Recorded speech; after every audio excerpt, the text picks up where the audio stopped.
Bienvenidos a la jornada de puertas abiertas del Senado. Este antiguo salón de sesiones será nuestra primera parada. Este edificio se construyó a finales del siglo XVI con un sentido muy diferente. Sería un colegio-convento de los padres agustinos calzados, conocido comúnmente como el Colegio de Doña María de Aragón, puesto que gracias a ella se construyó. El lugar en el que nos encontramos sería su iglesia. Su primera transformación como sede parlamentaria sería en 1814, cuando las Cortes de Cádiz se trasladaron a la capital, a Madrid. Aunque no duraría mucho tiempo, puesto que 2 días después de la primera deliberación de los diputados, Fernando VII derogaría la Constitución conocida como la Pepa. En 1820, de la mano del propio Fernando VII, volvería a convertirse en sede parlamentaria. Fue un momento significativo arquitectónicamente. Sería Isidro González Velázquez quien haría esta gran reforma, dándole el estilo neoclásico que perdura hasta nuestros días, pero también distribuyendo el salón. Donde estaba el altar colocaría un trono con un gran dosel para la presidencia del rey.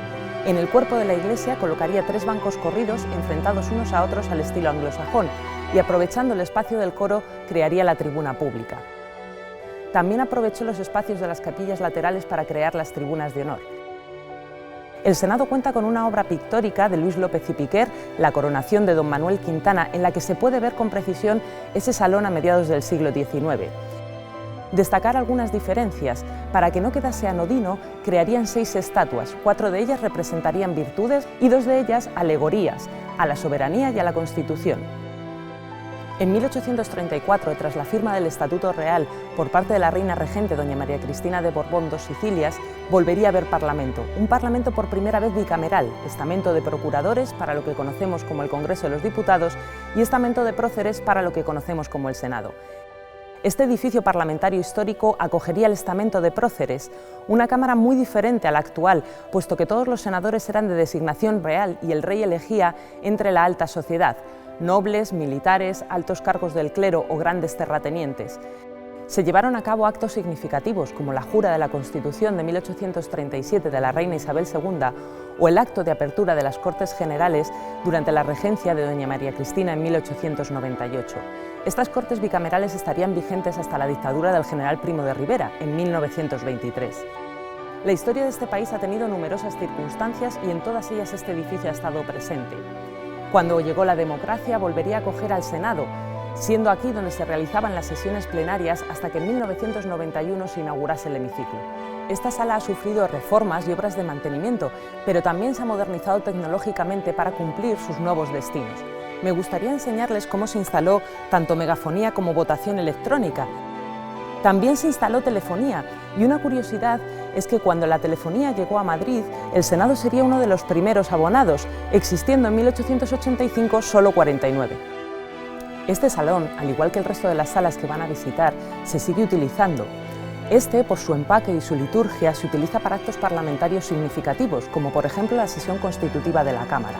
Se reunirán todos los senadores, tanto designados como electos, y en primer término, a través de una votación nominal, elegirán los nuevos miembros de la mesa del Senado. Una vez constituida esta, todos tendrán que cumplir el último requisito para conseguir la condición de senador, que es acatar la Constitución.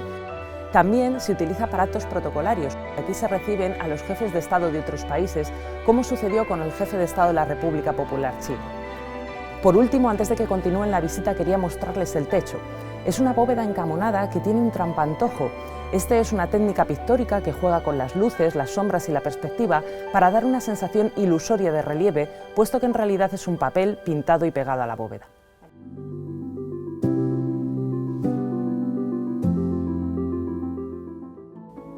Los despachos de presidencia son espacios que se enseñan exclusivamente a los visitantes en las jornadas de puertas abiertas. Se trata de 3 salas profusamente decoradas cuyas paredes están enteladas a juego con las tapicerías del mobiliario.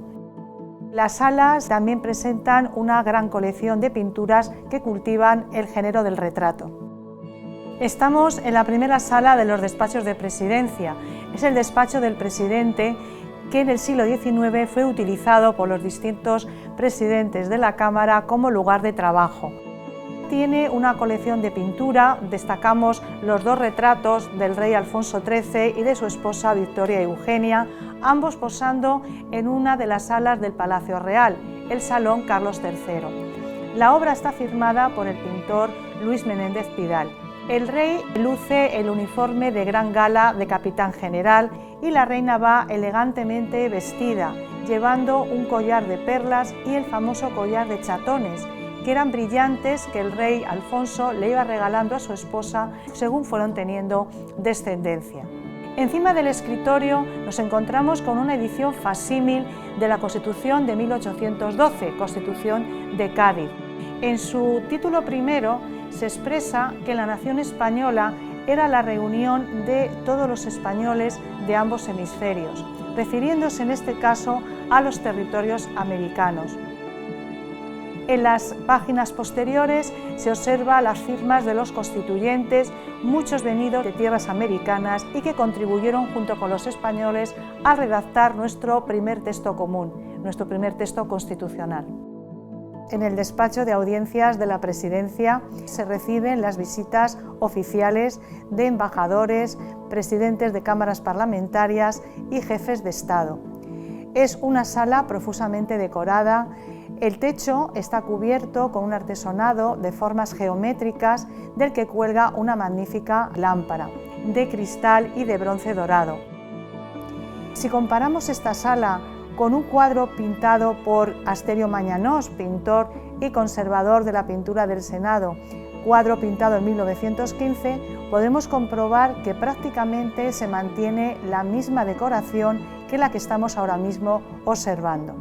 En el despacho de audiencias tenemos el retrato de la reina regente María Cristina de Habsburgo, que aparece acompañando a su joven hijo Alfonso XIII, que en este momento contaba con 12 años. El heredero luce el toisón de oro y ambos están situados en un ambiente palaciego bajo un dosel con un escudo real. A mano izquierda vemos dos objetos que aparecen en las ceremonias de proclamación de nuestros reyes, como son la corona y el cetro. La obra fue realizada en 1898 por el pintor Luis Álvarez Catalá. Encima de la embocadura de la chimenea vemos tres piezas de la manufactura de Sèvres. Se trata de tres jarrones que tienen una decoración mitológica, son esmaltados. La pieza central es un reloj muy original acompañado de dos candeleros. En la vitrina se muestra un ejemplar de la Constitución de 1978, es una edición homenaje. En su interior se presenta el texto normativo y algunos de los artículos están ilustrados con grabados de artistas españoles todos del siglo XX. Acabamos la visita de los despachos de presidencia en el antedespacho, que igualmente que las salas anteriores tiene las paredes ricamente ornamentadas con telas y también una parte de la colección de retratos de los distintos presidentes que tuvo el Senado.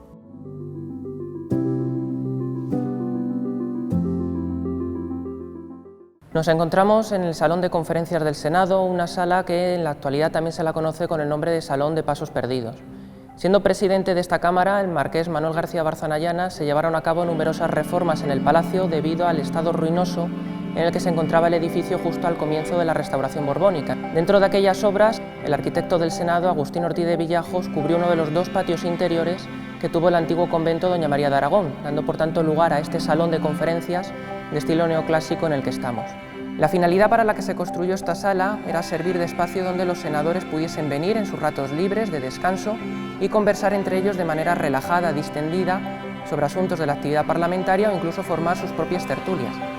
Aquí fueron conocidas a principios del siglo XX las tertulias que tenían algunos senadores del Partido Liberal, encabezados por Eugenio Montero Ríos, unas tertulias que incluso una vez fallecido este en 1914 siguieron realizándose, algo que les valió el mote a estos senadores de viudas de don Eugenio.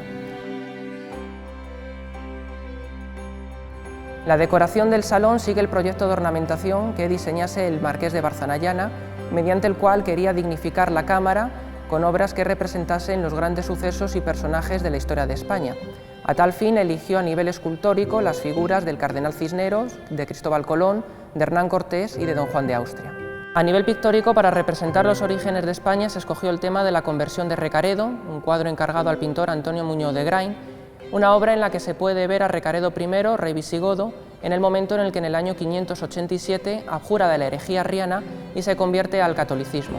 Este hecho sería el preludio a lo que vendría 2 años después, cuando el 8 de mayo de 589 Recaredo haga profesión pública de su conversión y la de la población visigoda al catolicismo, obteniéndose con esto la unidad católica del reino. Continuando con el transcurso de la historia de España, el marqués de Barzanayana quiso que también se recogiese en esta sala algún episodio relevante de la corona de Aragón. De ahí que se decidiese escoger entre los hechos que narraba Francisco de Moncada en su libro Expedición de los catalanes y aragoneses contra turcos y griegos, la entrada de Roger de Flor en Constantinopla en el año 1303.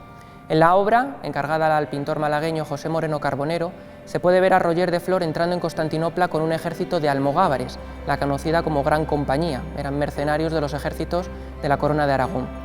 Llegan a Constantinopla para auxiliar al emperador, Andrónico II Paleólogo, un emperador bizantino que había pedido ayuda al rey de Aragón, a Jaime II el Justo, porque el imperio bizantino se encontraba siendo invadido por los turcos otomanos. Justo enfrente del cuadro de Moreno Carbonero tenemos el cuadro más conocido de todos los que tiene el Senado, la rendición de Granada, que esta cámara encargó al pintor Francisco Pradilla Ortiz. En ella se representa el acto simbólico de la entrega de llaves del 2 de enero de 1492, un acto que supuso el fin no solo a la Guerra de Granada, sino también a los casi 8 siglos de reconquista. A la izquierda aparece representado Boabdil el Chico, el último rey nazarí que tuvo Granada, en el momento que le va a hacer entrega de las llaves de la ciudad a los reyes católicos, Fernando e Isabel, que aunque estén los dos representados en el cuadro, la presencia de Isabel es una licencia del pintor que la va a incorporar para mostrar la gran trascendencia que supuso el matrimonio en 1469 de ambos reyes, ya que con ese matrimonio unirían dinásticamente las dos coronas, la de Aragón por parte de Fernando y la de Castilla por parte de Isabel. Para terminar con la decoración del salón, el marqués de Barzanayana quiso que también estuviese presente en esta sala la batalla de Lepanto, la que él calificó como la Salamina de la cristiandad. El cuadro se le encargó al pintor hispano-filipino Juan Luna Novicio y aunque hoy se encuentra ubicado en uno de los pasillos del palacio, inicialmente se colgó en este salón de conferencias en 1887. Debido al estilo artístico del pintor, que no gustó a algunos senadores, y sumado al hecho de que Federico de Madrazo criticó furibundamente el cuadro, cierto es que tenía algunos intereses personales para hacerlo, pues esto motivó que se cambiase el emplazamiento. Y años más tarde, en 1898, y rompiendo un poco ese proyecto de Barzanayana, aquí se colgó este otro, la Jura de la Constitución, por Su Majestad la Reina Regente doña María Cristina. Este cuadro se le encargó inicialmente al pintor Francisco Joveri Casanova, que es el que realizó los bocetos, pero tras morir en 1890 el Senado le encargó completar el cuadro a Joaquín Sorolla. En la obra se puede ver a María Cristina de Habsburgo-Lorena, la segunda esposa que tuvo Alfonso XII, jurando el 30 de diciembre de 1885 en el Congreso de los Diputados la Constitución de 1876, la de la Restauración Borbónica. Lo hace sobre las Sagradas Escrituras que le sostiene Antonio Cánovas del Castillo, líder del Partido Conservador y presidente a la sazón del Congreso de los Diputados. Esta jura la hace María Cristina porque el mes anterior había fallecido su esposo, Alfonso XII, dejándola con 2 niñas pequeñas, las infantas Teresa y Mercedes, y embarazada del que luego sería Alfonso XIII. Entre otras autoridades, también se pueden ver en el cuadro el que era presidente del Consejo de Ministros y líder del Partido Liberal, Práxedes Mateo Sagasta, el presidente del Senado, el general Arsenio Martínez Campos, o 2 de las hermanas que tuvo Alfonso XII, las infantas doña Eulalia y doña Isabel, esta última conocida aquí en Madrid popularmente como la Chata.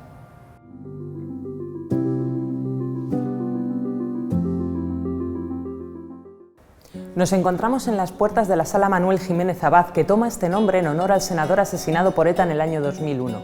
Durante mucho tiempo a esta sala se le llamó la Sala de Cuadros, puesto que está embellecida con grandes obras pictóricas del género histórico, que es lo más destacado de la misma. Se trata de 6 obras que paso a mostrarles en detalle. Presidiendo la sala encontramos La educación del príncipe Don Juan, una gran obra de Martínez Cubells más cercana al realismo que al romanticismo preponderante en aquella época, puesto que nos muestra una escena de la vida doméstica cotidiana. Los personajes destacables serían un jovencísimo infante Don Juan que por mandato de su madre, la reina Isabel, está cediendo a sus siervos y vasallos sus bienes personales en desuso. La reina quería que fuese un príncipe generoso, mientras que él tenía una tendencia hacia la tacañería. A la derecha de la presidencia de la sala tenemos en primer término el Concilio III de Toledo, de Martí y Monceau, una obra pictórica de una calidad modesta, pero representante de la corriente romántica del nazarenismo. Nos ubica la escena en un ábside semicircular al rey visigodo Recaredo ante la venerable asamblea, exhortándoles para que sigan su ejemplo y se conviertan a la fe católica y abjuren del arrianismo. A su lado, la obra de Cano de la Peña, Cristóbal Colón en el monasterio de la Rábida. en la que vemos a Colón intentando convencer a los monjes del monasterio y los pilotos del puerto de Palos de su hipótesis de viajar a las Indias por el oeste. Es especialmente destacado el claroscuro y el modelado, aunque criticable el realismo de los personajes.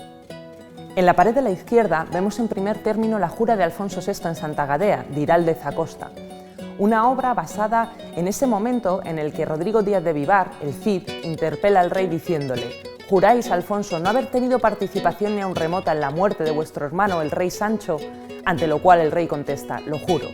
Esto fue extraído de la obra Historia de España de Modesto Lafuente, pero en realidad es un mito creado en el siglo XIII. A continuación vemos la obra de Casado de la Lisal, Los dos caudillos, en la que nos muestra el final de la batalla de Cerinola y vemos al gran capitán lamentando la muerte de su rival, el duque de Nemours, una obra con un gran aspecto moral, el del respeto del vencedor hacia el vencido. Por último, al final de la sala, les muestro la obra La muerte del Marqués del Duero, de Agrassot y Juan. Nos muestra cómo está siendo retirado el cuerpo del Marqués del Duero por dos oficiales del norte tras haber sido mortalmente herido en la batalla de Montemuro por un fusil carlista. Esta sala habitualmente se utiliza para reuniones de las diferentes comisiones del Senado, seminarios o grupos parlamentarios.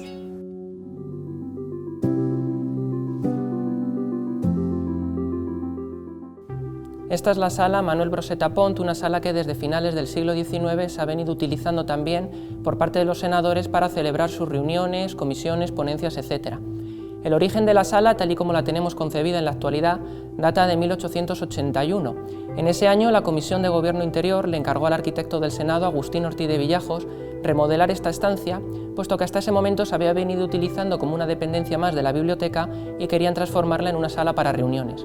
Debido a eso, el nombre que ha tenido esta sala ha ido cambiando sucesivamente a lo largo del tiempo, desde nombres iniciales como sala de reuniones o salón de presupuestos, ya que esa era la comisión que principalmente se iba a reunir aquí, a nombres más actuales como salón de tapices o el nombre que tiene ahora, Manuel Broseta Pont, en honor a este senador por Valencia de la UCD de la primera legislatura que murió asesinado por ETA en 1992.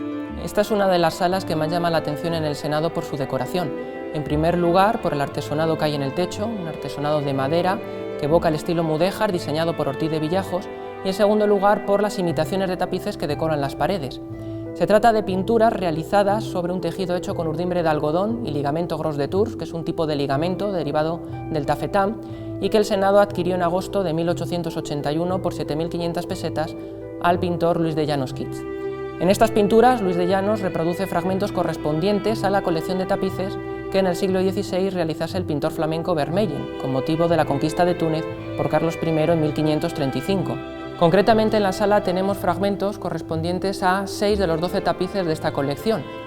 De entre todos ellos destacan sobre todo dos. En primer lugar, este fragmento del segundo tapiz, la revista de las tropas en Barcelona, donde se puede ver al rey, a Carlos I, en un segundo plano en la zona central, pasando revista el 14 de mayo de 1535 a las tropas que habrían de acompañarlo a liberar Túnez, que había sido invadida en el año anterior, 1534, por el almirante turco Barbarroja, que estaba al servicio del sultán Solimán. El otro fragmento que destaca es el que tenemos al principio del salón. El fragmento corresponde al tapiz cuarto de la colección, Ataque a la Goleta. La Goleta era la plaza fuerte marítima más importante que tenía Túnez en aquella época, y en la obra se puede ver una escaramuza en la que se vieron envueltas las tropas del Marqués del Basto, que dirigidas por Carlos I tienen que hacer frente a un ataque de jinetes turcos.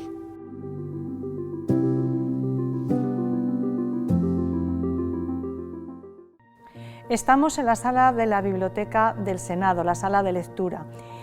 En 1882, cuando era presidente de la Cámara el Marqués de Barzanayana, se acometió una serie de reformas. Una de ellas tuvo que ver con el segundo patio del convento de Doña María de Aragón, donde había un claustro. Este claustro se va a convertir en esta sala de la biblioteca donde nos encontramos ahora. Está diseñada por el arquitecto Emilio Rodríguez de Ayuso, que se inspiró en el estilo neogótico inglés. Algo muy singular es su construcción en hierro forjado, obra del rejero Bernardo Asins. La biblioteca se estructura en una planta rectangular, presenta 2 pisos, el piso superior recorrido por una fina balaustrada en el que aparece la decoración de los arcos apuntados y se encuentra cubierta por un lucernario que permite la entrada de la luz natural. La biblioteca tal y como está ahora la podemos comparar con un cuadro pintado por Asterio Mañanós en 1917, en la que podemos ver cómo no ha cambiado prácticamente su decoración. En el centro de la sala tenemos un facistol que hace de vitrina, donde expone parte de sus fondos. Ahora en la actualidad, en conmemoración con el centenario de la muerte del escritor Benito Pérez Galdós, tenemos una importantísima exposición con sus libros, sus obras, discursos, incluso dibujos. Desde un punto de vista bibliográfico, la biblioteca reúne más de 307.000 títulos. No solamente es una biblioteca parlamentaria, sino que tiene todas las disciplinas del conocimiento.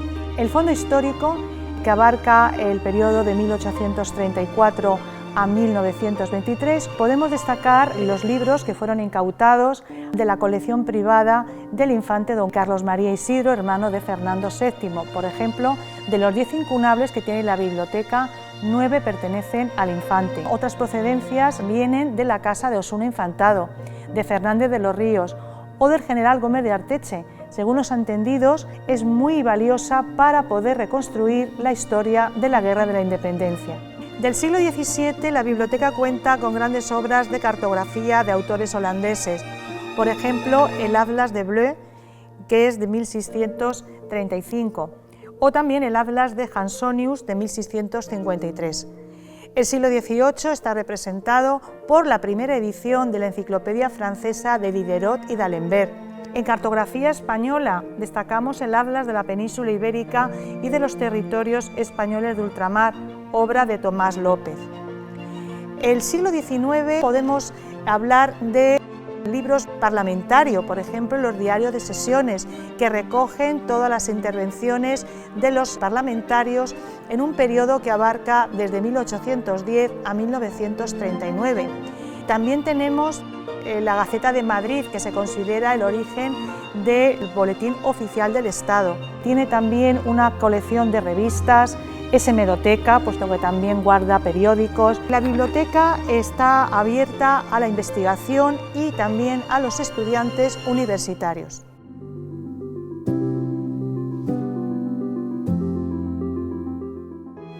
En 1983, siendo presidente de la Cámara José Federico de Carvajal, la Mesa del Senado acordó ampliar el edificio del Senado, debido a la precariedad de espacio y al nuevo programa de necesidades que exigía la actividad parlamentaria. La ampliación se plantea como un edificio autónomo que no afectará a ninguna de las fachadas históricas del edificio Palacio, excepto la fachada norte, por la que se produce la comunicación entre el edificio histórico y la ampliación, en los niveles de planta baja y planta sótano, como extensión del eje original de acceso al edificio histórico desde la Plaza de la Marina Española. Salvador Gallarre, entonces arquitecto conservador de la Cámara, junto con José Ramos Illán y Antonio García Vereda, en representación de la Dirección General de Patrimonio, firmaron el proyecto de ejecución en 1986 y se puso la primera piedra en marzo de 1987. El edificio de ampliación, finalizado en 1992, se constituye en 3 volúmenes independientes. En primer lugar, el edificio de despacho de senadores, construido en 2 crujías independientes conectadas por un patio acristalado cubierto. En segundo lugar, el cuerpo del hemiciclo, con su característica volumen cilíndrico de granito que mira hacia la calle Bailén. Y en tercer lugar, el cuerpo central de comunicaciones, que conecta ambos usos principales y resuelve las comunicaciones y los accesos a cada uno de los usos, como esta galería acristalada desde la que se accede al hemiciclo actual.